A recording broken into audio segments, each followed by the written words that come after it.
Now, one of your lab projects is going to be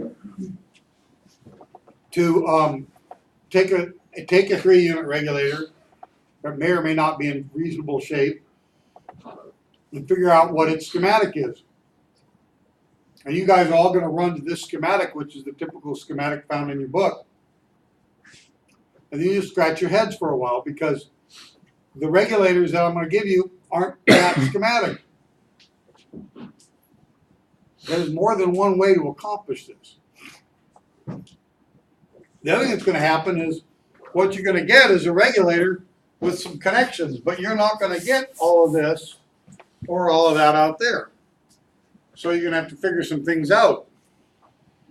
One of the things you're going to have to figure out about the regulator is, does the control of the field sit on the positive side of the field or on the negative side of the field? Now, in the case of this schematic, where you can see this, the field goes straight to negative, so the other side must be getting positive.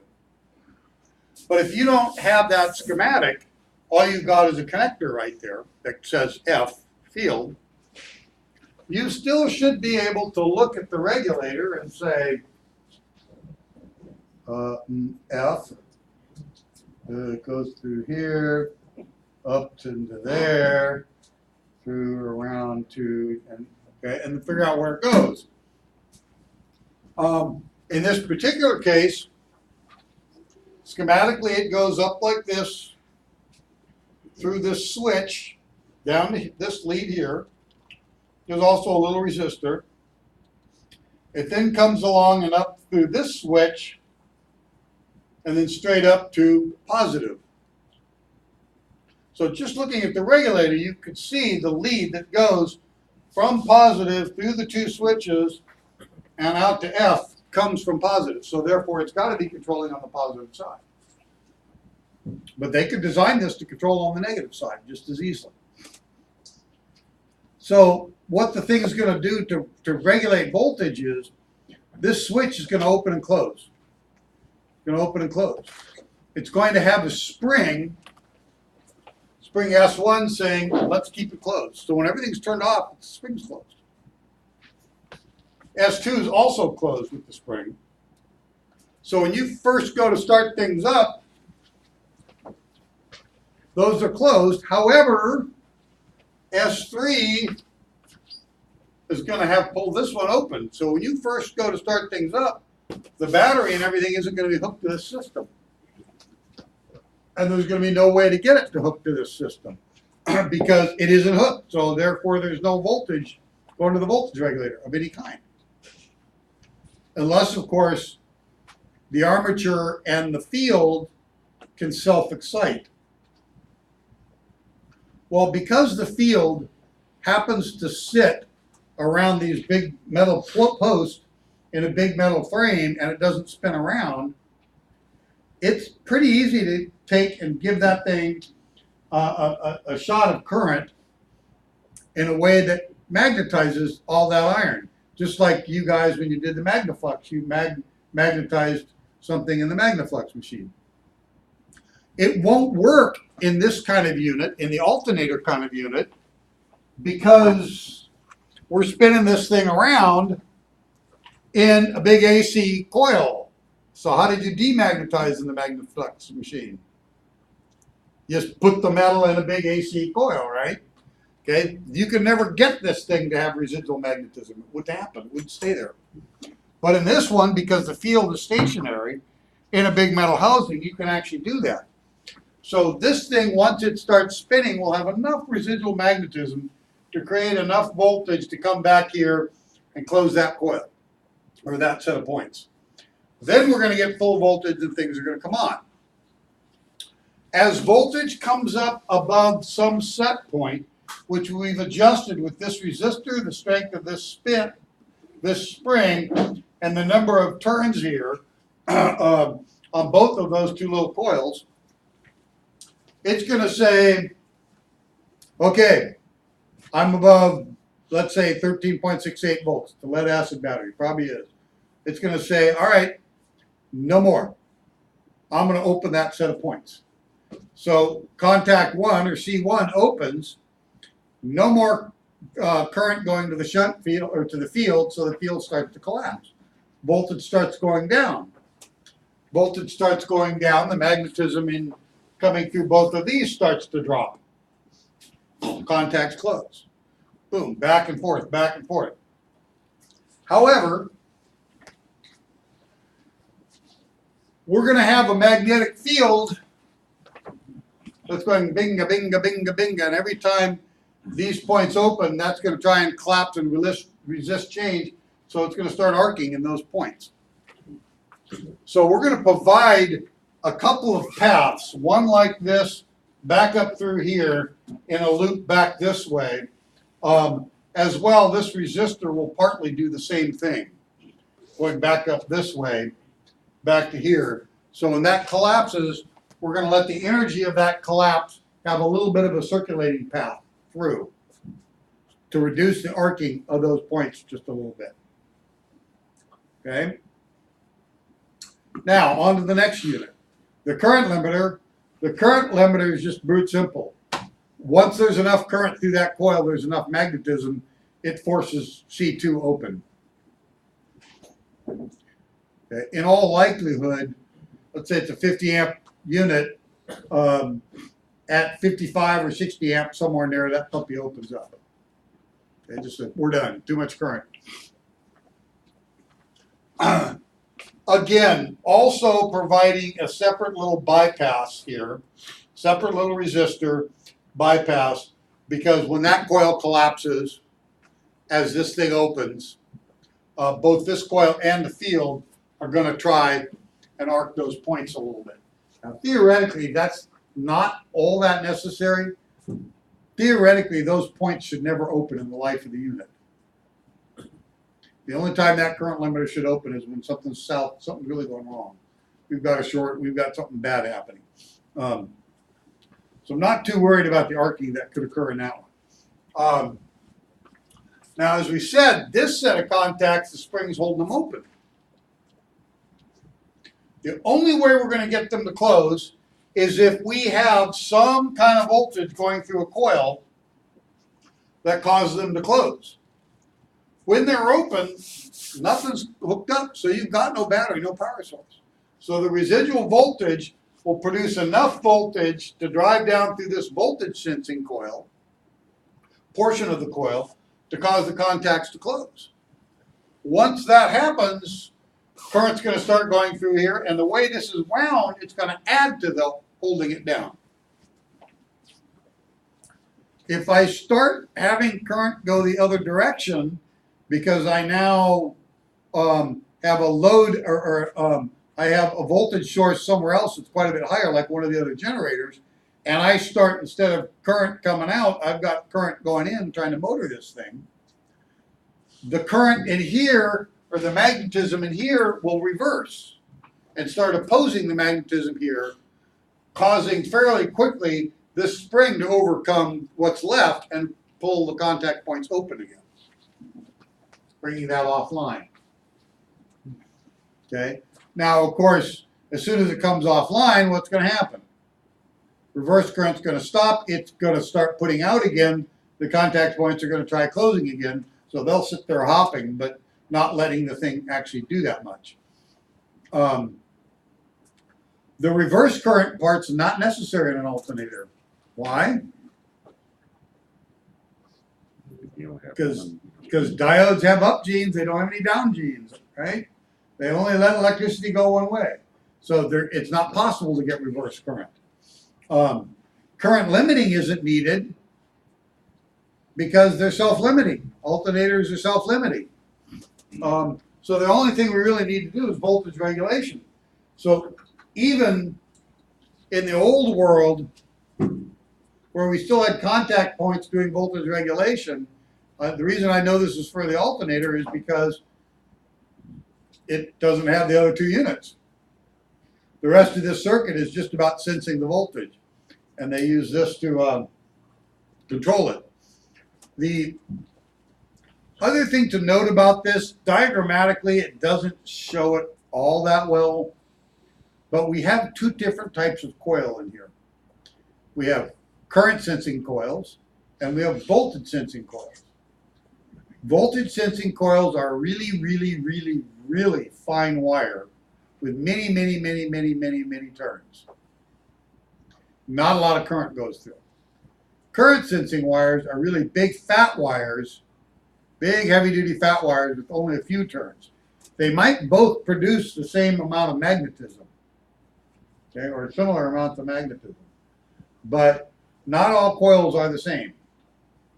In fact, even where you get to two units that externally may look the same, like a starter solenoid and a master switch solenoid, they may look the same on the outside, but they're wired very differently. The starter solenoid, you want a fair amount of current to close that thing, and you want it to hammer home and not bounce, because you're going to be hitting that circuit with 300 or 400 amps. So it's going to use a little bit of current just to engage quickly and stay engaged. It's only going to be on for 3 or 4 seconds, though, so who cares? Right? And proportionally, it doesn't represent very much of the 300 or 400 amps going to the starter anyways. The master solenoid, on the other hand, it's on the entire time the airplane's operating. So I want it to be very much a voltage sensing coil. Very, very fine wire, real, real long wire, so that there's very little current going through it, but it still produces a lot of magnetism to be, a positive engagement of the contactor, right? So again, two very different types. Same thing here. This doesn't show that this is really a very, very thin, fine wire versus big, fat, heavy-duty wire. Pretty thin, slightly thicker. These two are probably about the same. That one's a little thicker, and then the big ones are really big. The other thing that doesn't show is that a number of the wires in there aren't wires. Okay? They're bars. They're rivets. So if you look at the bar comes in, it goes into here, it goes in the rivet, and there's an insulator here. So that rivet carries the electrical path through into the bottom of this chassis. This contactor chassis also has an insulator here. So it's insulated from the base. So this whole chassis is electrically connected.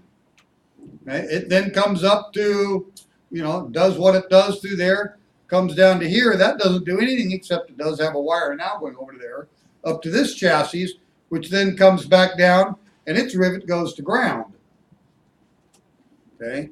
So a lot of metal pieces in here are a part of the circuit. You've got to be able to look at that and figure out which parts of these are actually represented by the frame of the coil.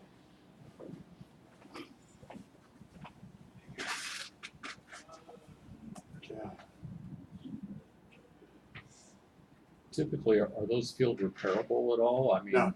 So. No, but you do need to be able to diagnose and figure out that that they're bad, that they're wrong. And this is a simple way of doing it. Well, full fielding is a simple way of doing it. Now here's the gotcha. If I take in a commutator style generator my same wire that I use to full field and bypass the regulator, if I hook it up the same way, I will send a bunch of current through the field to ground. That will permanently magnetize the field frame with a little bit of residual magnetism. And you say, well, why did the manufacturer do that? Why do I have to do it? Well, what if you live in England and the battery's hooked up backwards? Okay. What if it sat on the shelf for a while and the residual magnetism decayed, or sat next to another magnet somewhere and got backed off a little bit? If there's no residual magnetism, or it's even reversed, guess what? That reverse current relay is never going to close. It's never going to come online. So with a commutator style generator that's going to have a reverse current relay in there, you have to flash the field. That's not the same as full fielding for diagnostic purposes. Even though it's physically doing the exact same thing. You're hooking the wire up to bypass the regulator. One of them is flashing the field to establish residual magnetism, FAA test question. The other is full fielding or bypassing the voltage regulator for the purpose of diagnosing what a potentially bad generator or bad regulator. Also FAA test question. When you're flashing the field, the engine is not running, right? That's right. And then when you're full field, the engine's running. Theoretically, yes, although you can flash the field while it's running. It doesn't matter. I mean, literally, how long does it take to magnetize something in the magnifying machine? Okay, going. Doesn't do anything. It magnetizes right, not quite instantaneously, but pretty quick relative to our timeline. Okay, same thing here. Just hook it up, disconnect it. You're done.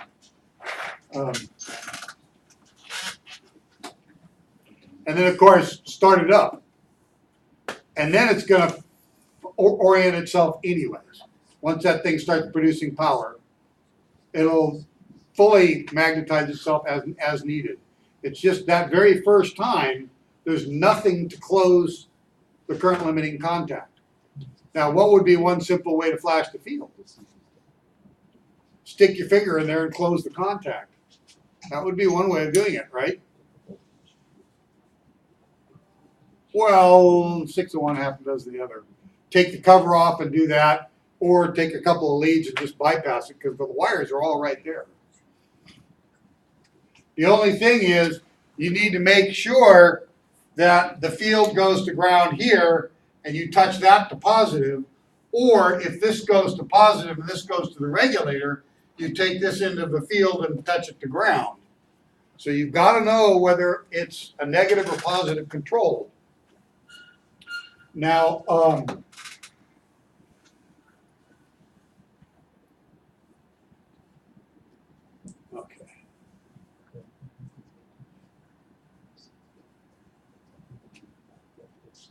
Oh, was there one other note? Yeah, okay. Okay, so this guy's cool. This is one of my favorite little units. I didn't realize we were going to get this far.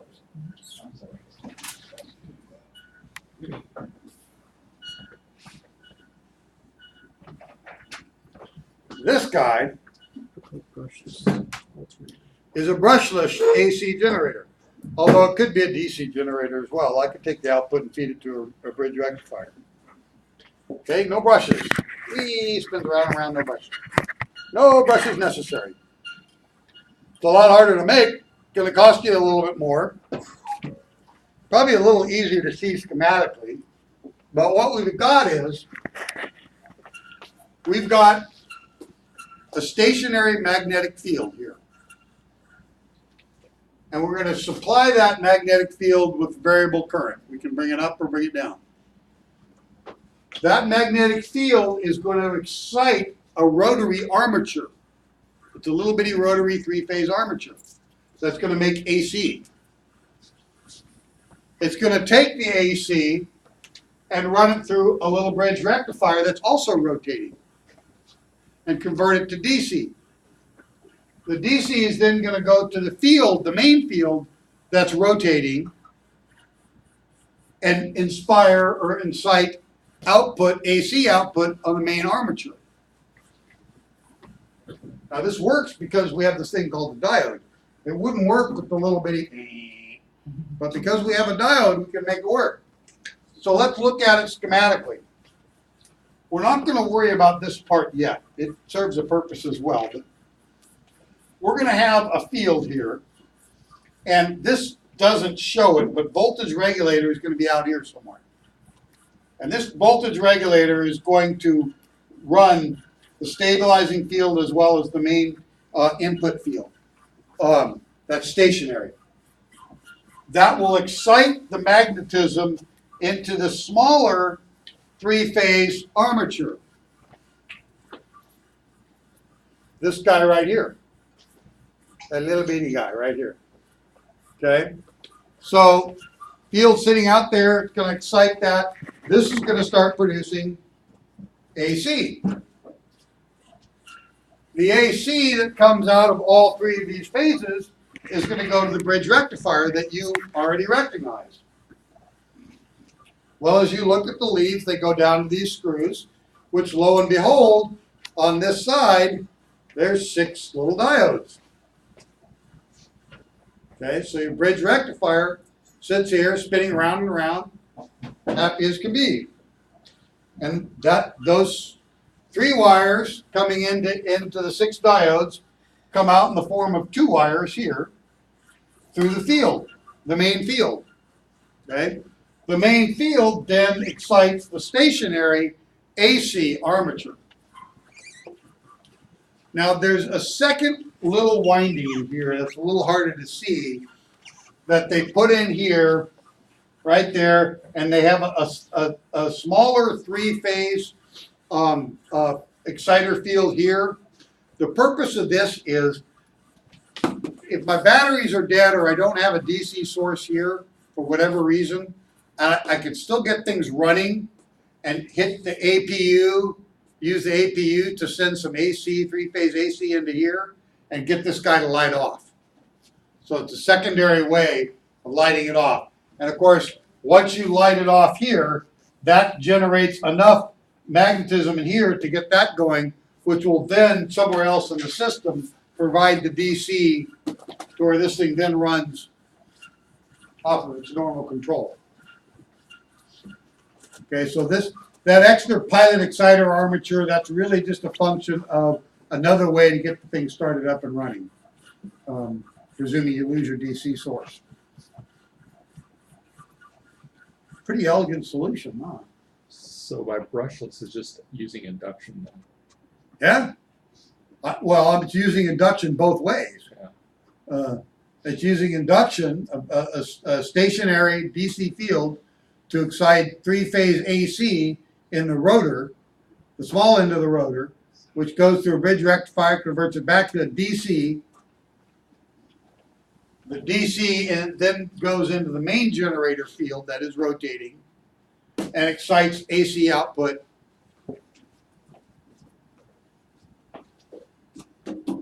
Now this would be a fairly common design, maybe a little bit bigger than this, for your AC system on an airplane. You have an airliner. Okay, each engine might have an AC generator. That's going to be a brushless generator. Right, might be a little bigger than this, but particularly for the Boeing 787. But this is not an uncommon configuration because, man, what can go wrong?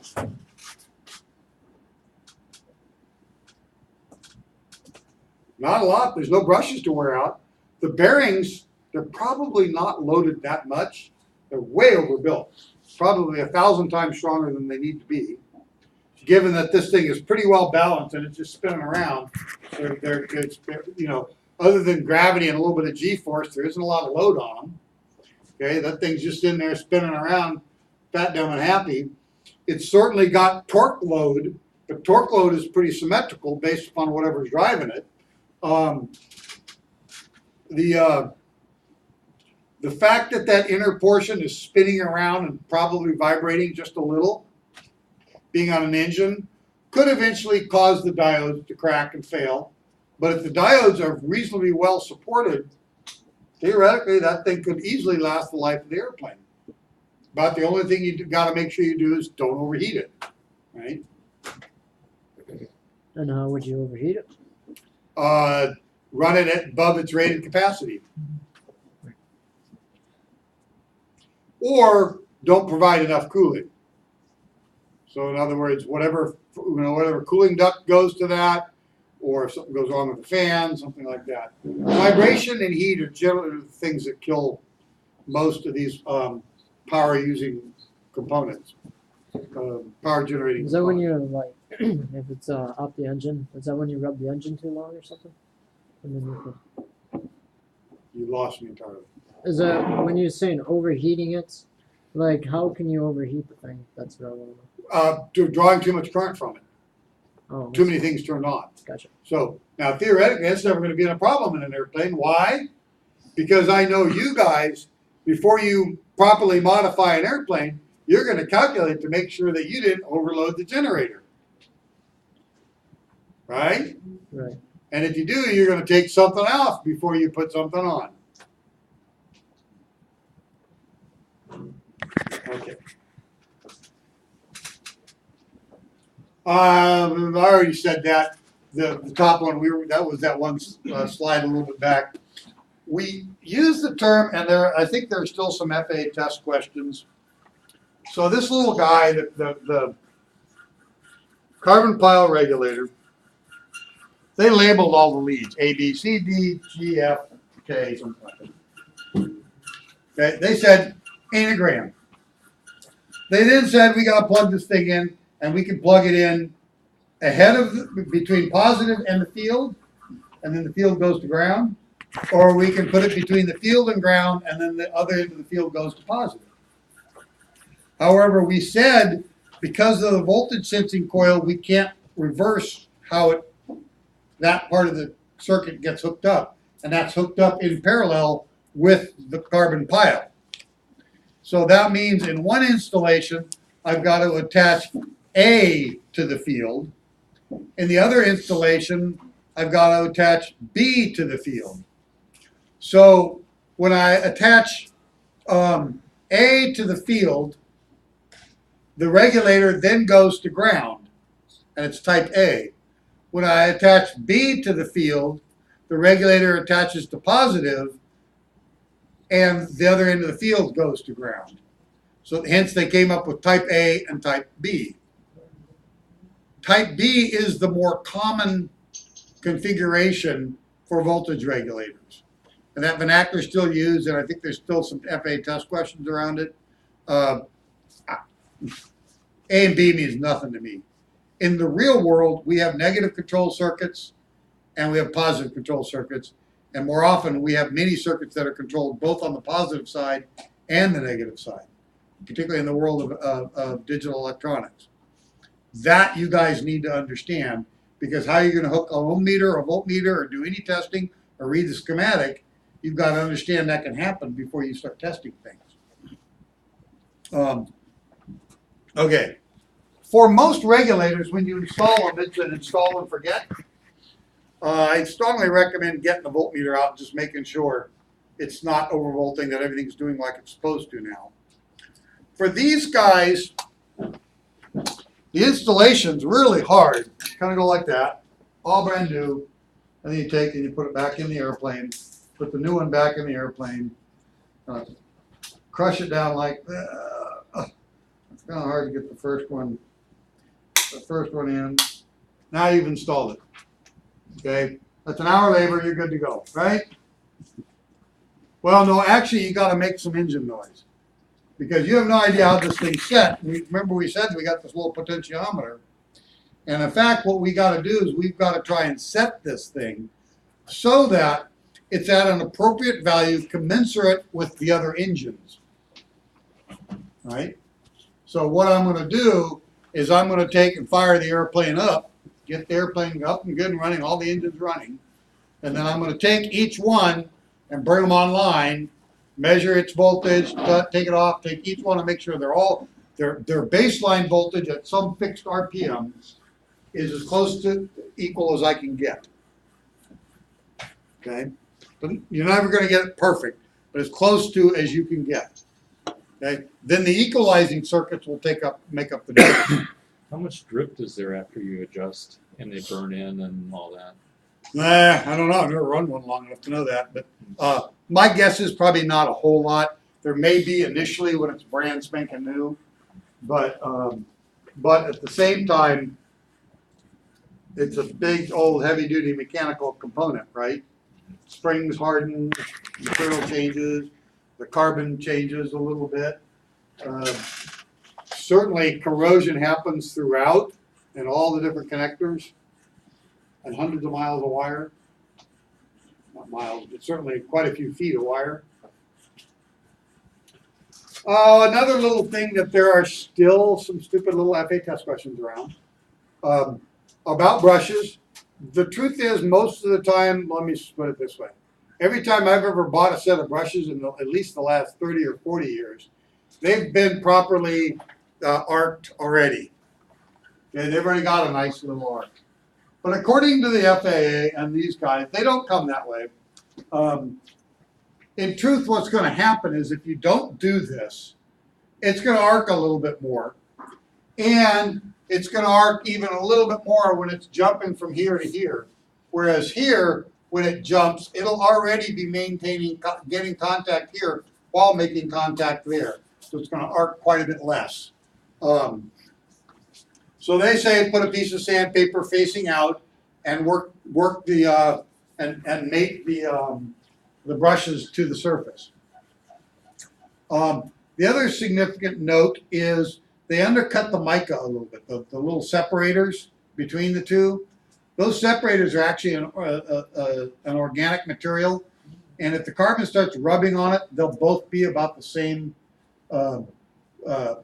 hardness. That mica is pretty hard, so they'll actually tend to wear on each other a lot. The other thing is, by having a little bit of a relief in there, as the brush wears, a little bit of the carbon powder goes and sits down in those little relief areas, and then comes back out and goes back in and comes back out, and it acts as a lubricant. If that was perfectly smooth, it would just fly away, rub off, and not act as a lubricant at all. So they're looking to see, and there's FA questions about, 1/32 to a 16th of undercut from the on the mica. I will also tell you that in all the years that I've ever worked on reciprocating engines with devices that have brushes, I've never seen angled or offset brushes.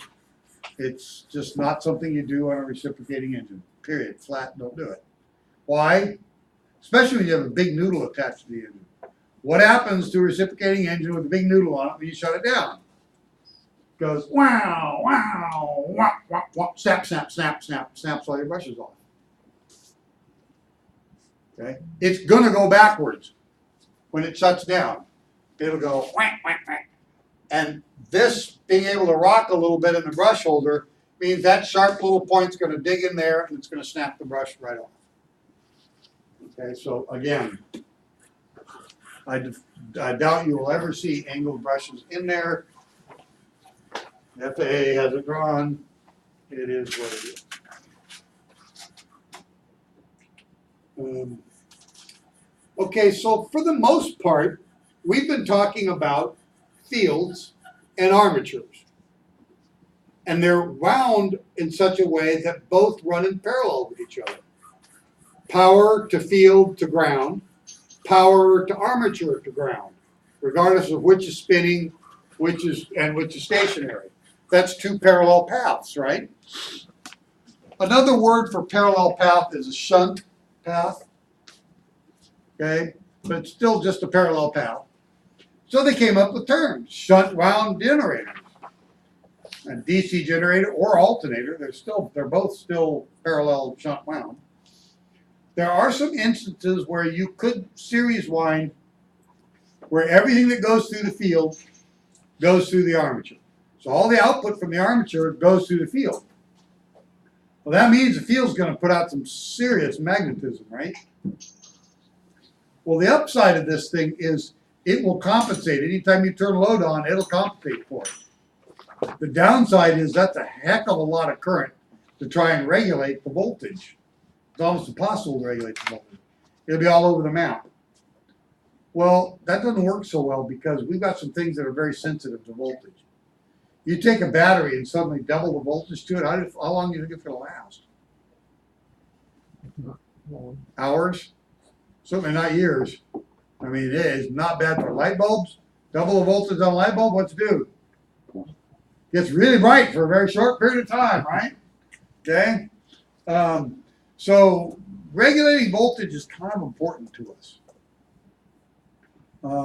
So at the end of the day, what we're going to do probably is we're going to regulate and we're going to use a shunt wound arrangement. That's not to say that I can't come up with a slight combination.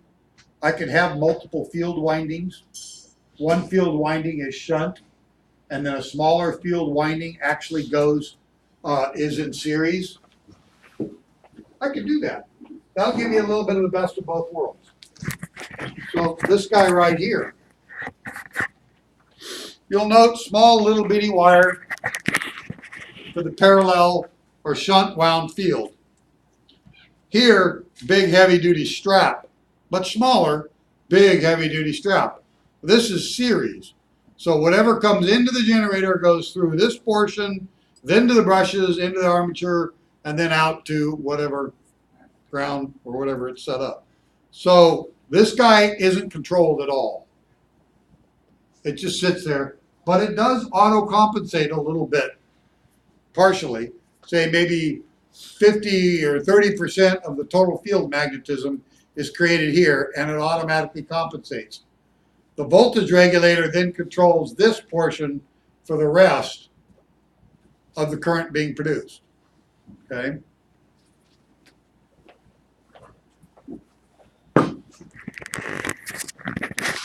That's one option. All right, and that's what this slide is saying. Compound. It does both. So, and in doing this, the part that is in series with the armature, totally unregulated.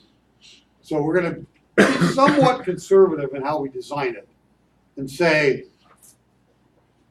how do I want to frame this?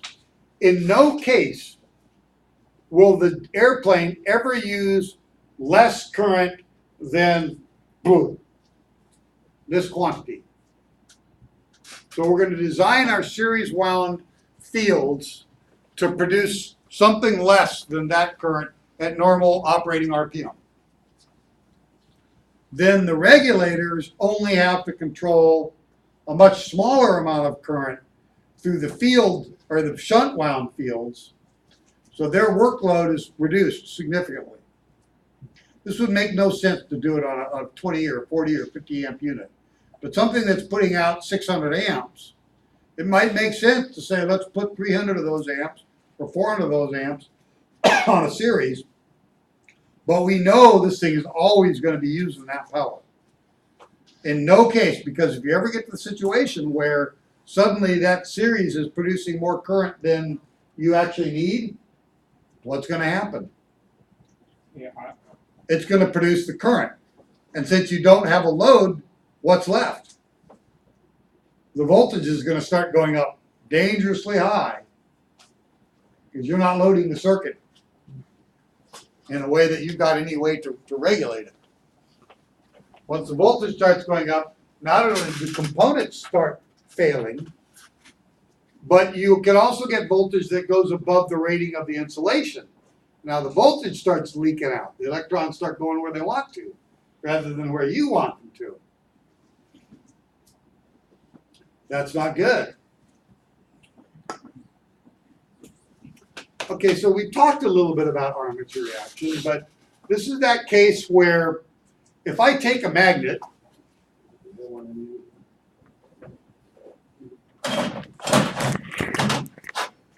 sort of have a magnet. If I take a magnet, if I take a magnet and I expose it to something else that's magnetic or ferromagnetic, it'll distort the magnetic fields. In this case, the magnetic fields were going like this and like this, and when I put them on a permeable surface, they all now concentrated in this iron or piece of ferromagnetic material. If I take another magnet and push it right here, the two sets of magnetism are either going to jump into each other if they're reversed, or they're going to start opposing each other. But in any case, anytime two magnets come together, the two fields are going to distort each other.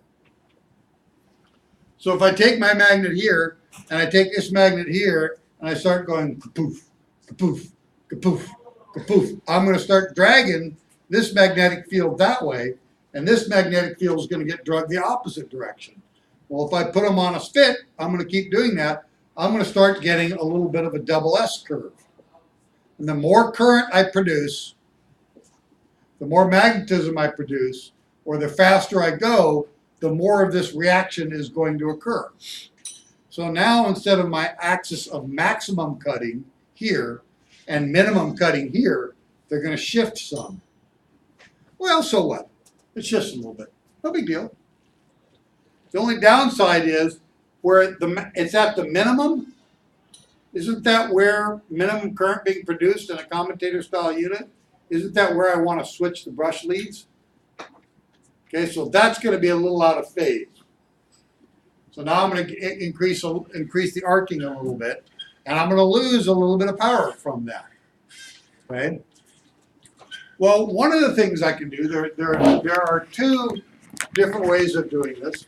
One of the things I can do is I can create around, and I don't happen to have one, but I can take a magnetic pole,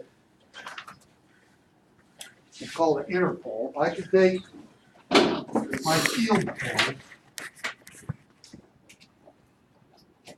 Let's say the pole is shaped like this, and my wires go around like this, right? I can take and put a very small copper band around this, all the way around, down and back up and around, that's electrically insulated. And as the magnetism starts being drug in here, it's going to start cutting across that, and that's going to induce a little bit of magnetism that will help push the field back where it belongs. The more it cuts this way, the more it gets pushed back. So you can do that a little bit. Another thing you can do is you can say, well, I don't care, I'll just give it a little place to go. So I'll distort the field in the direction of armature reaction. Now when it's going slow, the magnetic lines of flux come out here, but when reaction occurs, they can now drag over here just a little bit. Okay? And we'll allow for some range of operation there. Okay? So I can either do either a leading or lagging field poles or inner poles where I create just a little bit of electromagnetism off the distortion. I can only do so much. And in the alternator or AC unit where we've got 6 windings instead of 2, I'm only going to distort just a little bit before it stops producing any more. So I'm not going to try. That's just, I got to make it bigger if I want more. That said, I've already got a much higher amount of energy density for both volume and weight with an alternator. It produces quite a bit more for an equivalent weight. Okay.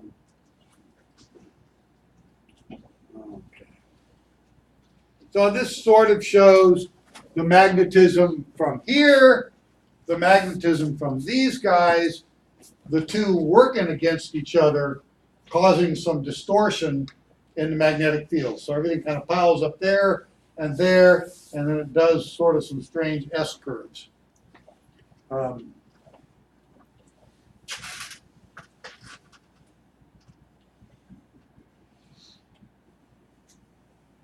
Oh, and then that one on the right, you can see the arc that they've drawn in there.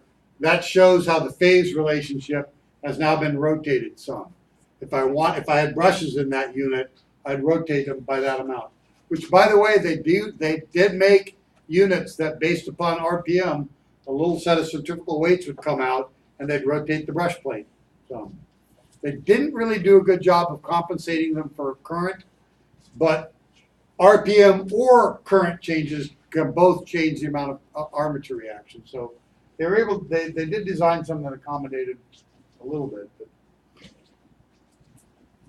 But, and that's what that one's saying. This actually works so well, by the way, that with a commutator style, not generator, but a commutator style motor, DC motor, I can actually rotate the brush plate and change when the current's getting to the armature, making it less efficient or more efficient. So I can actually rotate the brush plate as a means of increasing or decreasing RPM. Now, when I'm way out of phase, am I going to increase the arcing?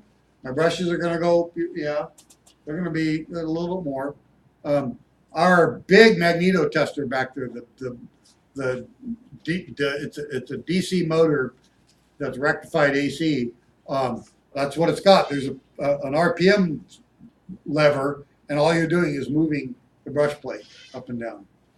And as you can see, when you get to fairly low RPM, the brushes really start getting bright.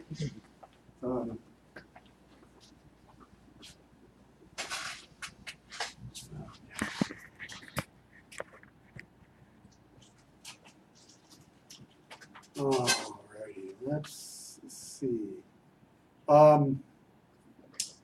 If I run a little bit long in a lecture, we can get through inductive capacitive reactance.